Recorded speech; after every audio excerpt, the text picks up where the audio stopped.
right. And we are live, ladies and gentlemen. What's going on? Welcome, everybody, to the greatest wrestling podcast in the world. It is the Oversell podcast. I'm with one of the ooses of the podcast himself, Scythex. What's up, buddy? How's it going? The bloodline is in your city. What's good, Suplex? I gotta represent for the other oos out there. I know these clowns took over the Night of Champions, and honestly, I appreciate you guys holding it down for the podcast. And I'm sorry that you had to hold it down watching that garbage. Ooh, that was a rough one. It was rough. I rewatched it with your guys' commentary going, and you guys were the best part of Night of Champions. Hell yeah! Because that was a rough pay-per-view. Definitely a rough one to go through, man. It started off so good because the first match was like right away. It was first and last, man. First and last. Shit. I was like, all right, we're gonna be riding this giant thing all the way, and it just went downhill after that Seth match. First and last matches were the only ones worth watching. Very rarely does the WWE stumble in that regard, because that was. How do you have a squash match for the women's championship? I don't know. Like Natalya should have never even been there. Oh, it's so bad, dude. So bad. Yeah. So if you were watching us, I was hating on Natalya the whole freaking time. Well, she was only there for 30 seconds, so you didn't have no, but as soon as I heard the music, and I was like, oh my God. It was so frustrating. So frustrating, bro. She's such a frustrating character. It really is. Down our throats. And she's been forced down our throats for years. For years. Just let her ride off into the sunset. Let her go teach people how to do a sharpshooter at the Performance Center. And I made a point that night to the cat that during her era, she was probably one of, if not the best wrestlers for her group. Yes. But her group was all divas that were just eye candy or couldn't wrestle well. You know what I mean? And now that she's trying to wrestle with these group of women, they're fucking light years ahead of her in skill. They're so ahead of her. It's funny.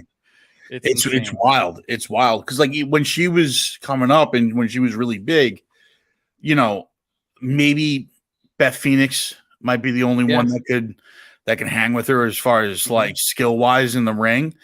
Past that, it was just a clusterfuck of just random ass broads that didn't really get the concept yet. Now, when you're looking at Rhea and you're looking at Bianca and Asuka and all these girls that are so far ahead of what Natalya is able to do in the ring, they got to get her out of there, man. It's just time. I'm so impressed with the new girl that's working with Trish. Zoe Stark. Yeah, I told you, man. Bro, she's good. I told you. She's good. I called that one. I said Zoe Stark is one of the ones that can definitely come up and be impactful, and she's got the skill set to do it. Yeah, she's very impressive. Yeah, and there's still a large group of NXT females that can come up and really, really put a shot in the arm of this women's division. Yeah. Did you before we really get started, did you put the link out there? Oh, you know what? No. All right, I'll do that while you continue on to the next topic. I gotta find it. Yeah, so that being said, Night of Champions, we're not even gonna do a recap of it because it's really not worth it, and we're 2 weeks out from it anyway, so we're just gonna forget it ever happened and just move on. Going on, we have Money in the Bank coming up in a few weeks. I think it's 2 weeks out from Money in the Bank, maybe 3 weeks out. Again, you guys might have to hold down the court for this one. Oh, really? Another takeover? It is in the UK. So it's another 1 o'clock start time. Oh, shit. Yeah. I didn't realize it either until I started looking into it. I'll join you guys for probably the main event because I should be home by then, but I'm gonna be at work for that one. So you and the captain himself might have to take over a bit for that. All right. because they are going live from the O2 Arena on the 27th, I believe it is. All right, I'll have to see if I got something going on or not. I was unaware that it was in the UK. It was another 1 o'clock start. I was also unaware of that. The 24th, it is. The 24th. Oh, the 24th. Okay. Unless it's, yeah. Okay. So, that being said, Money in the Bank is upon us. Now, what are your thoughts on the Money in the Bank event as it is, like as a pay-per-view? Is it up there? I love it as a pay-per-view. Yeah. I think it's such it's a night of ladder matches, man. How can you not like ladder matches? It's just a good time. And like this, it has such a powerful I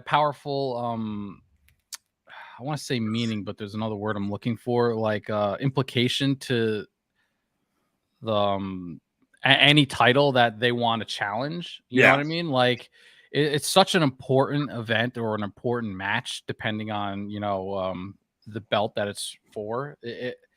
And just the fact that at any time for the next year, that person can cash in, and you'll have no idea when it's going to happen. It just adds to the importance of Money in the Bank and why it should always be its own pay-per-view. That I agree with. Originally, Money in the Bank used to be done at WrestleMania, which I always thought was kind of like a weird segment match to have at Mania, because it always felt like its own thing. Yeah. You know, when they started giving it its own pay-per-view, it really, really made it more important. And it showed the importance of what that match really, really means. We've seen it over the years. The Money in the Bank has changed careers. It has launched guys into the stratosphere. It is such a great, like, the concept of Money in the Bank is such a great concept to get behind. It's one of my favorite things that the WWE does, because at any point that championship can get just stolen away from somebody. Yeah. You know, and I think it's such a great thing to have. And they're already picking some great guys to be in this Money in the Bank ladder match. Have you seen who's gotten in so far? No, but I will say, Money in the Bank. Oh, I lost my link. Money in the Bank gave me the loudest pop I've ever heard at a live event when I was there for Dolph Ziggler cashing in against Alberto Del Rio. That's amazing. That moment would not exist without Money in the Bank, and it was just it was such an incredible moment for Dolph as like a character, but just to be in the crowd and to hear it erupt. That crowd was like crazy to begin with, because it was the night after Mania, but adding the Money in the Bank cash into that the building exploded, man. It was one of the coolest moments of seeing a live event for wrestling. Yeah. And you can't deny the countless number of amazing cash-ins that have happened over the years. Like Edge, the first cash-in ever, first off, launched him as the Rated R superstar.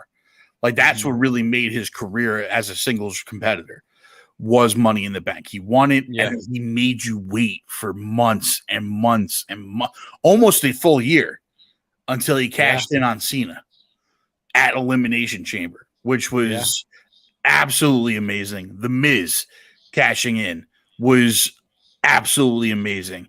Ziggler, like you said, like a guy no one thought was ever going to be able to win the championship. And the one with Ziggler, real quick, I was watching like an interview with Dolph, and he was talking about that moment, and he was basically saying he wanted Del Rio to keep kicking out because he loved the aspect of the crowd thinking they were going to screw Dolph again, because he was always the one that, would get so close and then just get screwed over. And they were like, he's like, I wanted that match to just continue and just have Del Rio kick out every time just to piss the crowd off and get the anxiety pumping. You know what I mean? Like it was so funny to see that. And he was like, he was talking about how it was like one of the coolest moments of his career, obviously. But yeah, the Miz springboard a hell of a title run for somebody who's not like top echelon talent. yeah. I mean, we all love the Miz, but he's not like Roman Reigns. No, he's not the guy that you could put the company on his back. Right. So, not as the heavyweight champion. You could do it as the Intercontinental. Yep. And so he's like that B tier, right? And for him to have such a long title run because of Money in the Bank was awesome.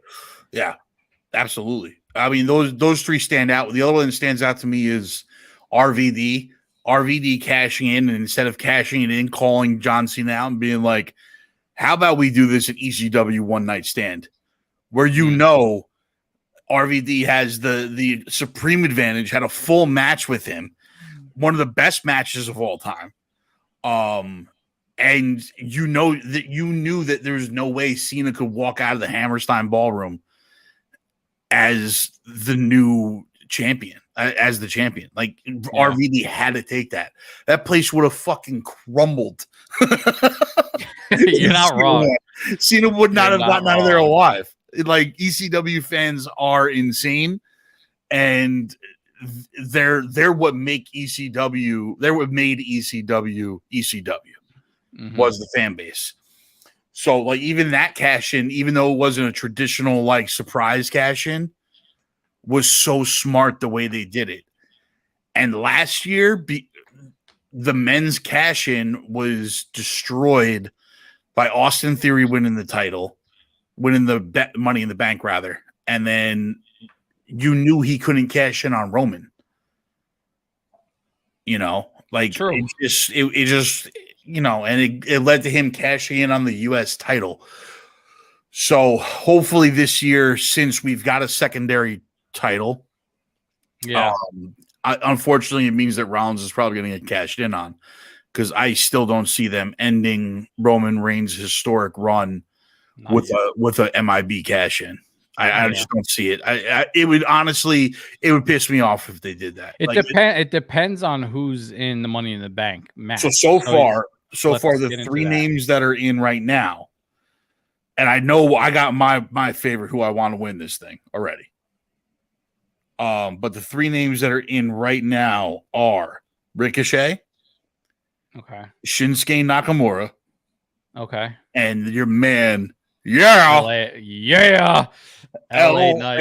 Knight, baby, he's a heavy favorite for me. Absolutely. Yes, 100%. I mean, he is the guy that I think should 100% win. He is a guy that believably could win Money in the Bank and just pick the ultimate opportunity to cash in Money in the Bank. Right now, do you see this happening? Jimmy. Well, there's two qualifier matches tonight. Oh, okay. It's Santos Escobar against Mustafa Ali and Butch of the Brawling Brutes versus Baron Corbin. What? Yeah, Corbin. Now, didn't he just become like NXT champion or something? Like he was doing something in NXT. He did drop down to NXT, made an appearance. He's making big moves down there. However, Baron Corbin being like dumped on for the past couple of years at this point, I could see them giving him Money in the Bank. Yeah. Although I'd much rather have LA Knight win this thing and just be like, I'm cashing in. Yeah. Yeah. That would be amazing. But do you see an opportunity for them to add somebody like Jimmy Uso, and he can cash it in and screw over Roman, like have that storyline kick off? Because that would be the only way that Roman could possibly lose the belt if they have like a bloodline member do it. Yeah. I mean, they could add him in because that's 6, right?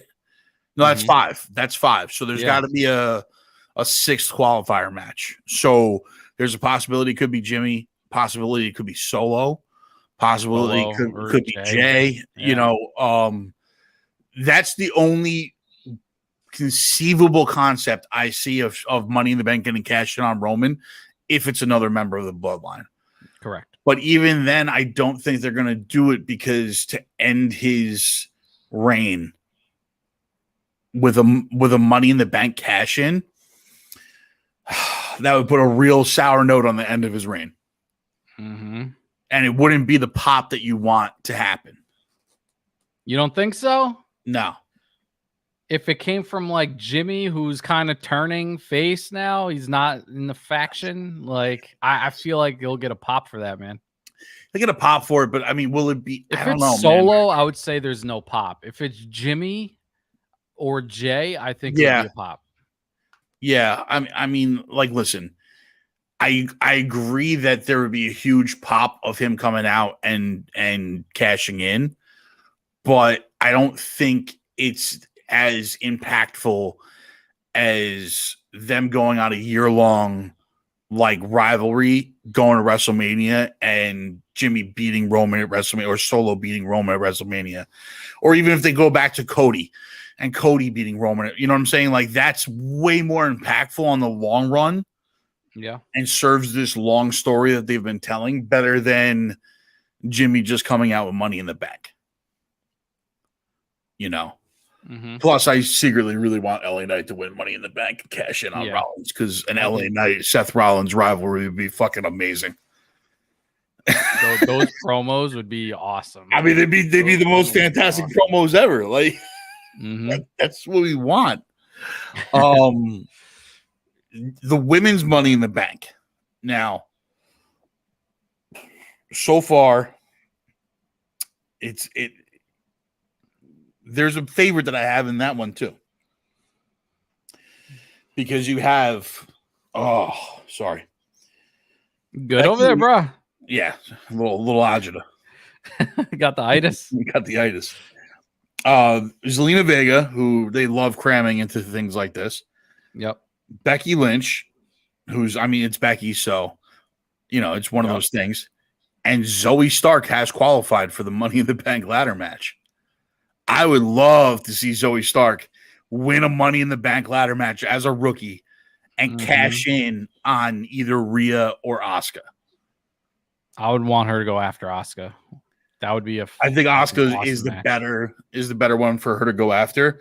But there's 2 qualifiers for tonight in that as well. She do be a strong girl though. Zoe got some muscle on her. She could go after Rhea. She could go after Rhea. Like, she could, but I would want to see her go after Asuka personally. Yeah. I mean, I don't disagree with that. They're debuting a new championship for Asuka tonight on SmackDown. So we got to see what that is. A new championship match, you said? No, a new belt. Oh, they're giving her a new belt. They're giving her a new belt. They're just giving out new belts to everybody. Is it going to be a new Intercontinental too? I don't think so, because nothing's really changed with that. I guess it's because she's on SmackDown and she's at the Raw title still, so they're giving her a new. I'm assuming they're going to do the same thing on Raw on Monday. They'll probably give Rhea a new belt. Fucking swap the belts. But Damage Control both have matches tonight. Bayley and Io Sky have matches with Mishin and Shotzi for Money in the Bank. What, for both of them to qualify? Yeah. Why would they do it as a tag match? No, it's not a tag match. They're singles matches from what I'm looking at. Oh. Bayley's going up against Mishin and Io Sky against Shotzi. But there's an area here where both Io and Bayley can make it into the Money in the Bank ladder match. Which I kind of think is lame, but although I would like, the rivalry I want to see right now out of the women's matches is Io versus Asuka. Yeah, Io impressed us. I think it was Night of Champions. I think her match tonight was Puerto Rico. Yes, that you're right. Her match in Puerto Rico was so impressive. Yeah, it was insanely impressive. Like, yeah, and that's the Io that I've been saying for years now with you guys is the Io we want to see. Like, they finally let her come out of her shell and be Io, And seeing that version of her versus the version of Asuka we have right now, I think would be a banger rivalry. But facts. We got to wait and see. So we'll see who wins tonight, who gets added into Money in the Bank. But I'm calling mine right now. I want Zoe Stark and Elliot Knight to come out of Money in the Bank as winners. Yeah, I would agree with those picks. Out of everybody that's because like if Butch winds up coming out as a Money in the Bank winner. and I like Ricochet. I don't see him, Ricochet's a guy that you want in the Money in the Bank match because he's going to make the match insane. Right, but I don't want him. You don't want him winning unless he's gonna go after Austin Theory he can't go after Gunther would destroy him. But I could see him going after Seth though. Yeah, I guess. Listen, you got to remember something. A lot of people they sleep on Ricochet, but I'm not sleeping on him. I just don't think he's the quality to go after somebody like Seth. But he's held the company on his shoulders before, not the WWE. But he held Lucha Underground on his shoulders for years. He was the man at Lucha Underground. That's back when he was Prince Puma. Like I said, I'm not hating on the guy. I actually like him, and it would be cool if he won. I just don't see or want him winning in this match to go after Seth because he's not going to go after Roman. Well, he's not going to go after Roman. I don't want them going after an under title ever again. Yeah, like this last time with Austin Theory killed me for Money in the Bank. It made the Money in the Bank briefcase so inconsequential. Yeah, it felt so cheap to have him cash in on the U.S. title, dude. Like it felt like the Money in the Bank. I tell you what, though, I like him having the U.S. title, but I wish it wasn't because of Money in the Bank. Like, listen, I'm not. This has nothing to do with him holding the title. I think he's a great U.S. champion. I think he's doing fantastic in that role.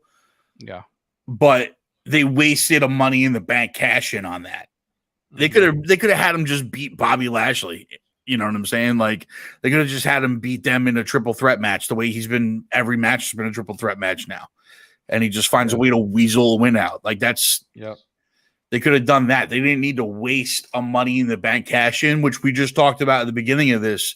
It's so important that like they made this match so important to the landscape of the WWE that last year they just ruined all of that tension, ruined all of that. Like, when's he going to cash it in?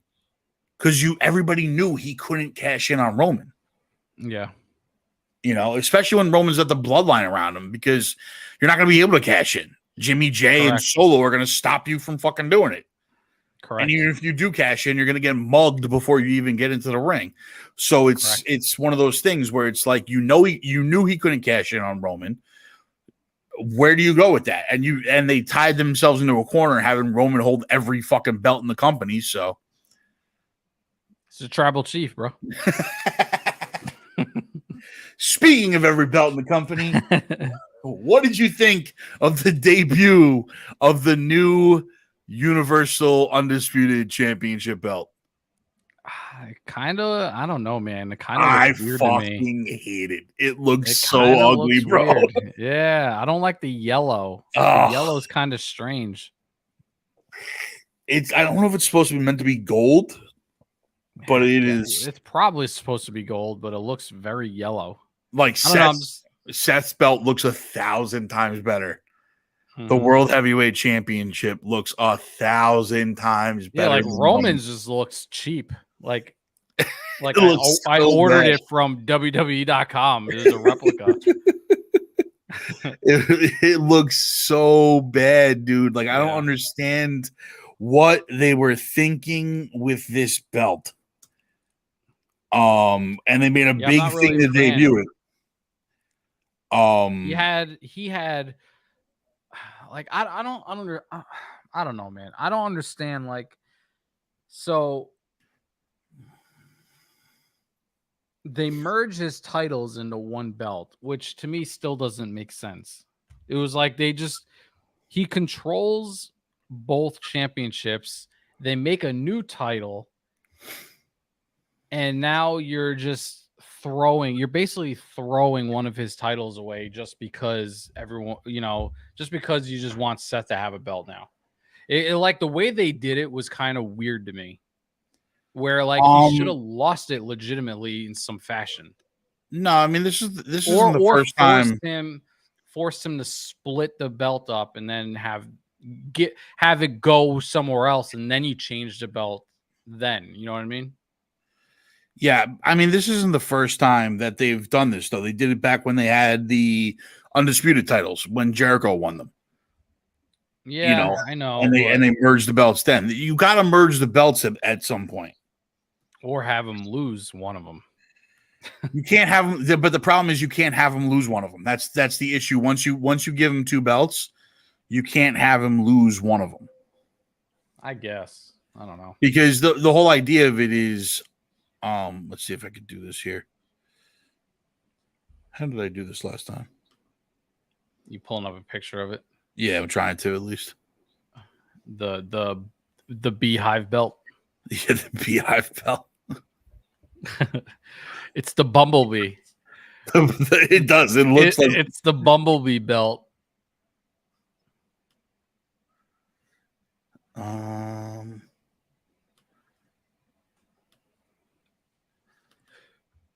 There we go. Bro, you good?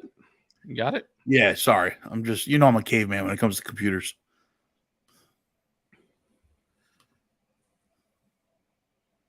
But yeah, I don't know, man. Just merging it and then merging it to look like this.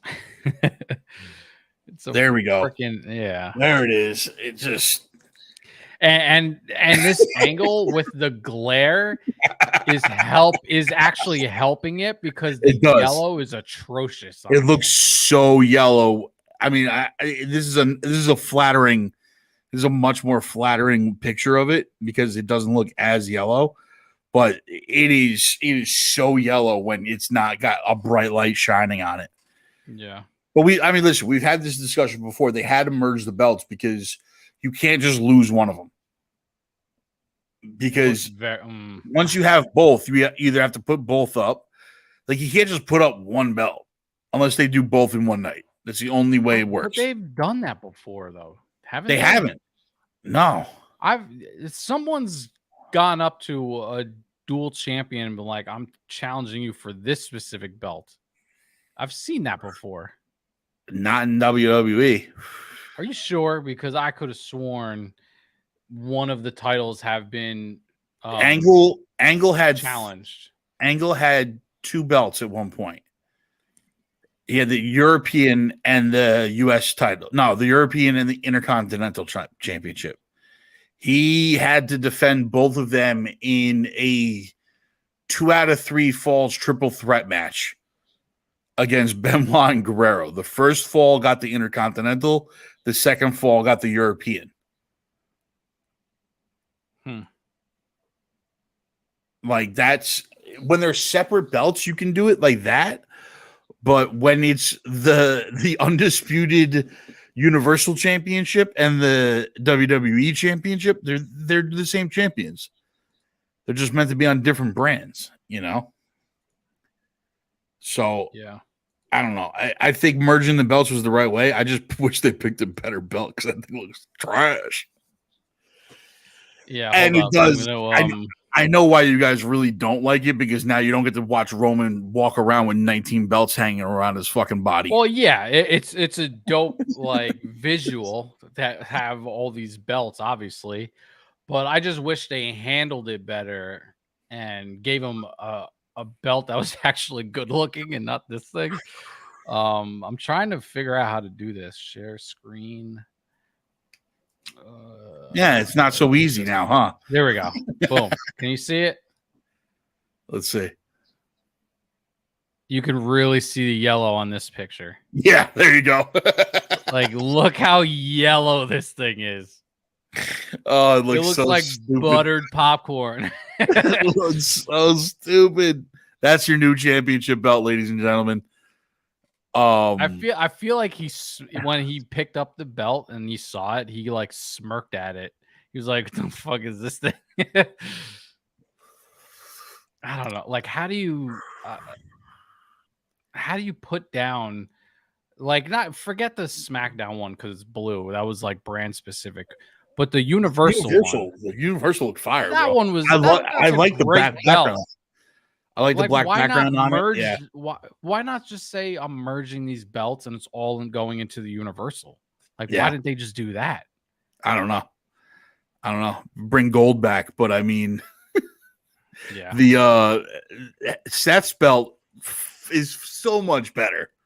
The heavyweight 100%. championship belt is so much better 100%. looking than that is. So it's rough. It's definitely rough. But now that we're on the bloodline, what are your thoughts on the impending full-blown civil war that we have going on right now?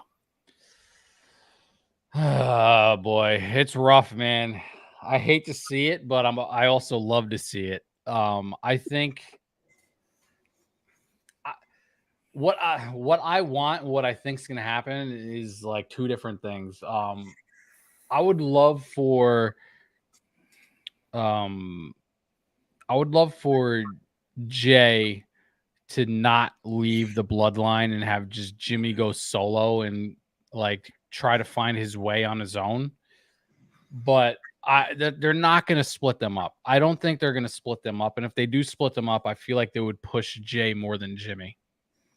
So I feel like Jimmy's the better solo competitor, though. I mean, Jay. Think so? I mean, Jay's the better solo competitor. Exactly. That's what I'm saying. Like, if they split up, I think Jay would be. It would be better if Jay was the one getting kicked out and going on a solo run. Yeah, than I agree Jimmy. with that. You know what I mean? So I don't know, man. I feel like they're not going to have Jimmy just go out on his own. Jay's going to probably super kick Solo and Roman and be like, I'm not leaving my brother, blah, blah, blah, blah. And it's just going to be the Usos as a face tag team moving forward. Which I don't know. I don't know how I feel about it, but it's like inevitable at this point. Yeah, I mean, listen, we knew this was inevitable at some point. Like, we knew there had to be a civil war, right? Mm-hmm. I'm happy that I hope the civil war leads to more members joining the bloodline. Like, start bringing out more family members. Like, but there's no one to bring out. Like, that's the problem. We say this all the time, but like, there's literally no one to bring out. Isn't there someone close? No, not really. Like, they've said it that no one. The only one they could feasibly bring out at this point is Nia Jax. Because she lost a shit ton of weight. She's able to move better in the ring. But the younger brother's not ready. Sean Maluta's not ready. Plus, Sean Maluta's tiny. Like, he's he's a cruiserweight. So, like, what kind of impact? Isn't there another Fatu in there? Yes, he's not anywhere near ready. Oh. Yeah, from what I understand. Man. But that's the thing is, like, these guys, everybody wants them to add in people to the bloodline, but I don't think they have anybody remotely. What if the Usos join the Rock's bloodline, and then that kicks off something? Well, that's the thing is, like, we've said it from the beginning. The only feasible guy that they could bring in that would make a huge impact is The Rock, but that's not going to happen. Guy's busy filming fucking Fast and Furious 29, Hobbs and Shaw, the conclusion to the part 2 of the conclusion of part 3. Yeah. You're not wrong. As he goes into Jumanji 7, like the guy's just not around anymore. Like it's frustrating because we want more of this bloodline, but it's got to end. It's frustrating because we would all be satisfied with like 2 matches in a year. Yeah. You know what I mean? Like, you give them a warm-up match against somebody that ends in a DQ or some bullshit, and then you have Royal Rumble match at Mania. Give us Royal Rumble and then Mania. Yeah. You give us a match at Royal Rumble, or him joining the Royal Rumble and winning it, and then give us Mania. And we are good to go. That's all we need. Agreed. And it's frustrating that can't be done because it's 2 nights. It's too. You can't tell me he's not ring ready when the dude's. Oh, the guy's definitely ring ready. The guy's definitely ring ready. Like, you don't need to be super ring ready to just throw somebody around and have a match where you're just doing the people's elbow and rock bottom. Like, yeah, you can get in there and fuck around. Absolutely, you can. And but I just don't think he's probably scheduled so far out in advance that this wouldn't be able to happen until 2028. Like at this point, I mean, I guess Roman's got to hold the belt for that long.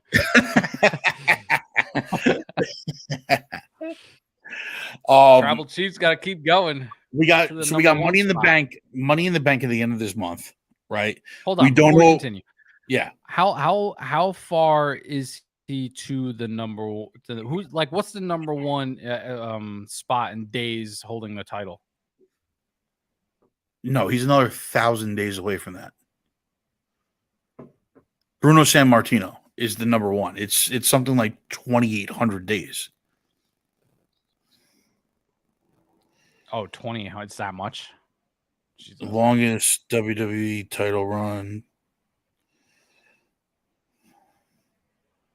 I didn't know it was that much. Yeah, no, it's an insane. What is he up to now? Like, he's up to 4. He beat Pedro Morales. Yeah. Bruno Sammartino, 2,803 days. Okay. So yeah, he's not even going to reach Bob Backlund. He could reach Bruno's other run because Bruno's on the list twice. Bruno had a 1,237 run and then the 2,800 day run. So he could reach, like the captain has been saying, his benchmark is Hogan.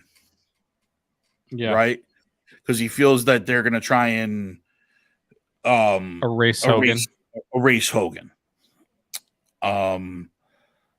Even that I say is too far out. Because you're talking about another year and a half from now. Pedro Morales, he's going to beat like by next week. Yeah. So we know he's definitely going to have the Pedro Morales spot. That's locked up. Next after that is Hogan next after that is Bruno Sammartino at 1,237, which is feasible to reach that too, because that would put us into Mania or Royal Rumble, I think. Yeah. No, Mania, closer to Mania. And then Hogan is 475, which would be Survivor Series, probably. It's another 400 days from now. So realistically, that would be SummerSlam of next year. Yeah. You know what I mean? Yeah, it's possible. It's possible, but like, do we want to at that point? Do you even want to see that? Because at that point, it makes sense. This was already starting to feel stale until they added in Sammy and KO. Now they're doing the Bloodline Civil War. You're going to keep a Civil War going on for 1,000 more days. I don't know if they can. Yeah, I mean, I don't know, man. It'll be hard to make it go that far. Yeah, but it has to make sense if they do it. And to me, I'm not feeling that Roman's reign is stale. I felt that the Sammy KO thing got more stale quicker than the whole reign of Roman's title run. Like after they win the tag titles and they do their thing, and then the constant battle with the bloodline after that felt stale to me, and they were just like, yes, I'll agree with that. Kept trying to piggyback off of the success of the feud, and there was no reason to keep going back to that. Actually, I'm really happy that after this, Sammy and KO are completely out of the storyline. Yeah, because I think it gives them. I think it gives them a chance. Like, did you see KO's promo? Him and Sammy's promo on this past Monday night. where he's just out there having fun. Like Alpha Academy came out and he's like, say the line that makes me laugh. Yeah. Say the line that makes me giggle. And Chad Gable was like, thank you. And he's like, yes, he said it. He said the line. Like, you know, that's the KO and Sammy I want to see. Yeah, I mean, hot take. I want KO back on solos. I mean, so do I eventually, but I want to see them. I'm kind of over. I'm over this little thing. I want to see them do something with this run though, because on the mic together, they're a lot of fun. They're a lot of fun, you know, and that's what we need again. We need more fun back in this. I'm just getting bored of Sammy. I think is my problem. I'm starting to get bored of Sammy. Yeah, but the crowd's not. I know. He's still so over. It's not even funny. So it's gonna be very hard to. And it looks like they're the WWE's leaning more towards factions now. You know, we have the Judgment Day, we have the OC. They're adding women to the LWO. Judgment Day might be splitting a little bit. Yeah, I can see that happening too, especially with Damian Priest. Everybody's saying that Priest needs to get out of there and go on a solo run. Yeah, I kind of feel like Balor does too, man. I feel like it holds him back also. You know, they could both be such great solo competitors, but we've already seen solo Balor. I'm enjoying the faction of Judgment Day. Yeah, I mean, listen, I enjoy it, but it's mostly Rhea and Condom that are really driving that. Because without them, Rhea. I mean, you just hate on Condom, but the fact that the crowd hates him so much. Listen, I can't stand the kid either.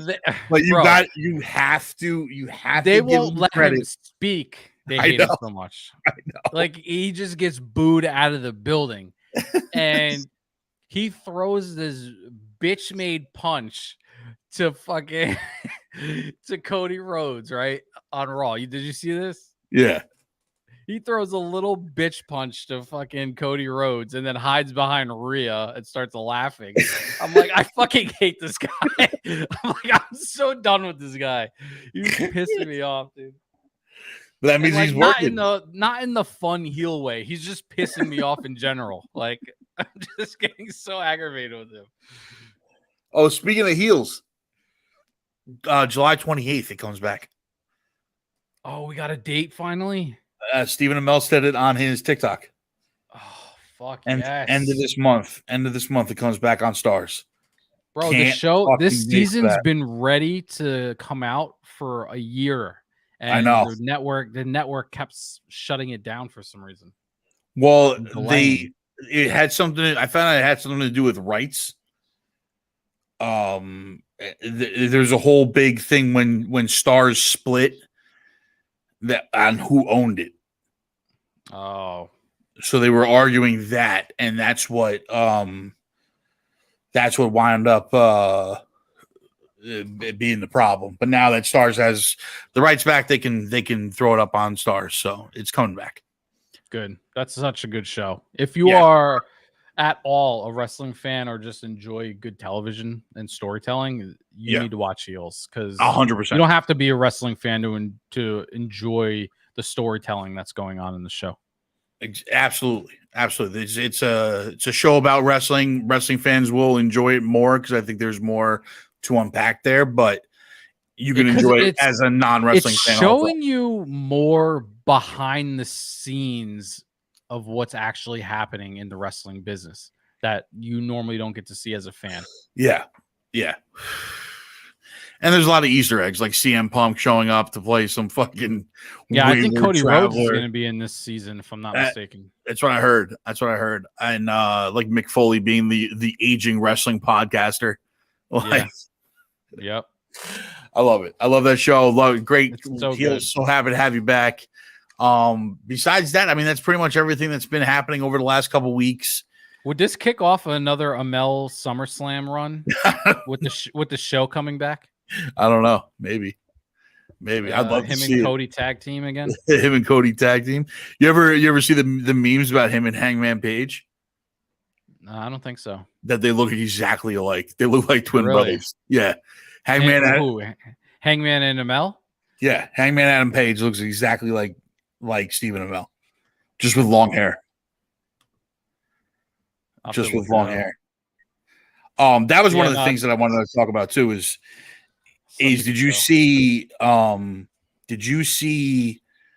MJF and his him at the convention? No. But him at conventions is always fun. He does that shit all the time. No, he had a promo. Bro, he was talking Adam so Cole. Much shit, and he was throwing this dude's toys on the ground that he had to sign. I'm like, he's such an asshole, man. It's so funny.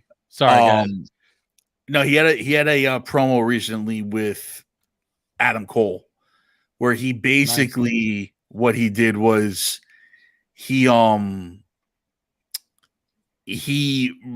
repeated Adam Cole's promo to Karrion Kross from NXT from years ago. It was so genius, dude. It was so good.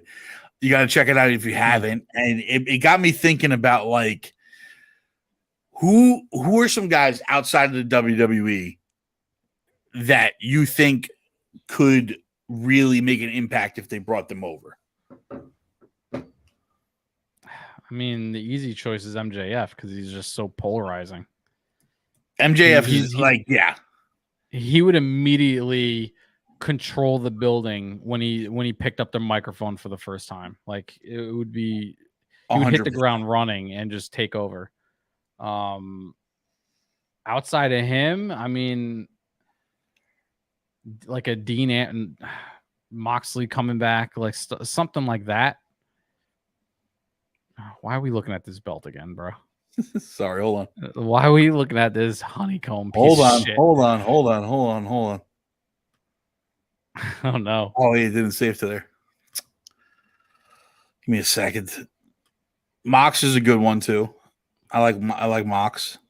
I just don't know the AEW roster that well outside of WWE transplants. Yeah, do you know? And you don't know anyone outside of like AEW either, right? Not too much. Like you talking like Japan, like I don't like know New Japan or anything like that. See, and this is one of the things that separates. I have a hard time keeping up with WWE. I can't, like, having to deal with multiple shows and like companies. It's hard for me to keep up. Yeah, no, I get that. I get that. See, one of my things is that because of and this is something that I came to realize recently was that the WWE, like AEW and New Japan, they have to pull wrestlers from other companies to really have an impact, right? Whereas here, hold on a second. I'm gonna try and share this.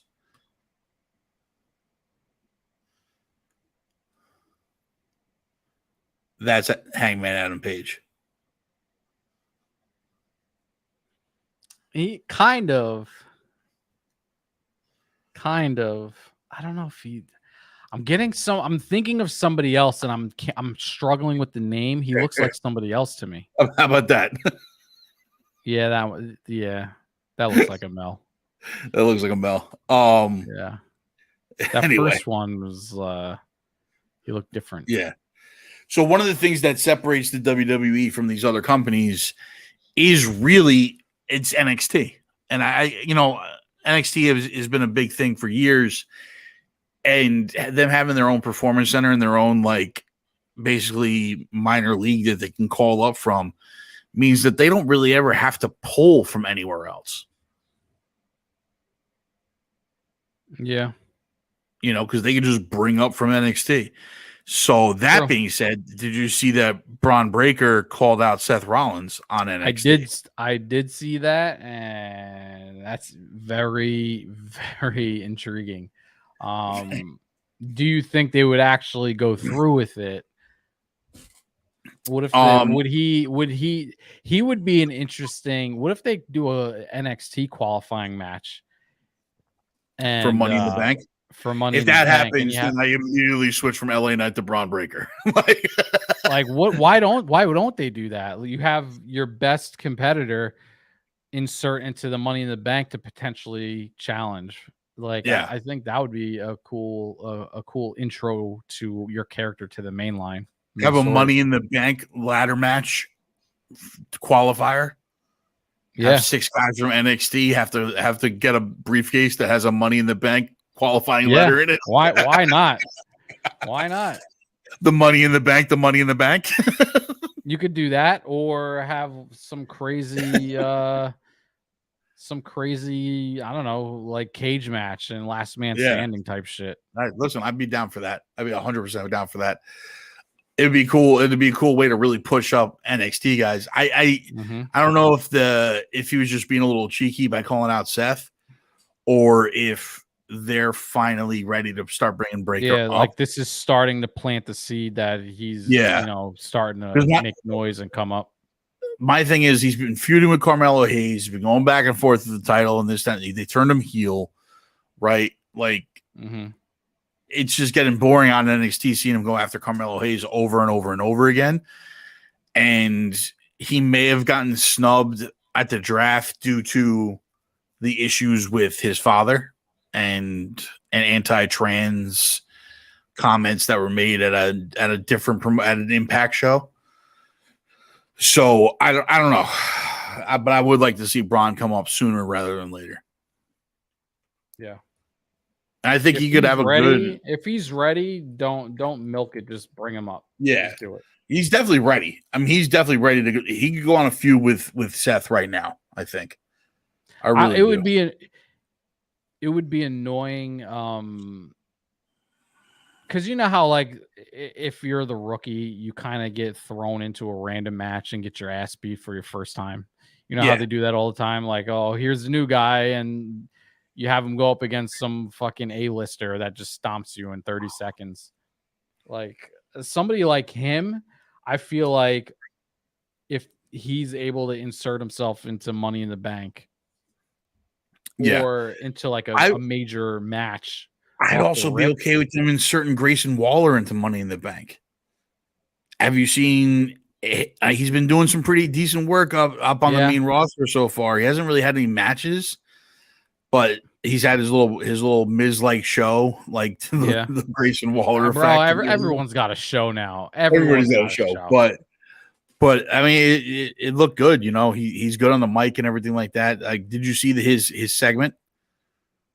With what, on Friday? When did he do it? I think it was on Friday. Yeah, if it was on this past Friday, so with my Fridays. Oh no, it was the one with Asuka and all of them where she's speaking Japanese. He's like, I can't understand anything you're saying. Yeah, I do remember that. Oh, it's really. I mean, he's really good, man. I don't know. They have a lot of young talent. He's entertaining. I don't have an issue with him. They got a lot of young talent that can actually be being pushed up, and I think they're getting ready for all this. I think we're going to see a big change over this year. Start doing that though. They should start inserting the young talent into major storylines just to disrupt the norm. You know what I mean? Just to break it up and cause havoc on the actual storylines that's already taken place. Yeah.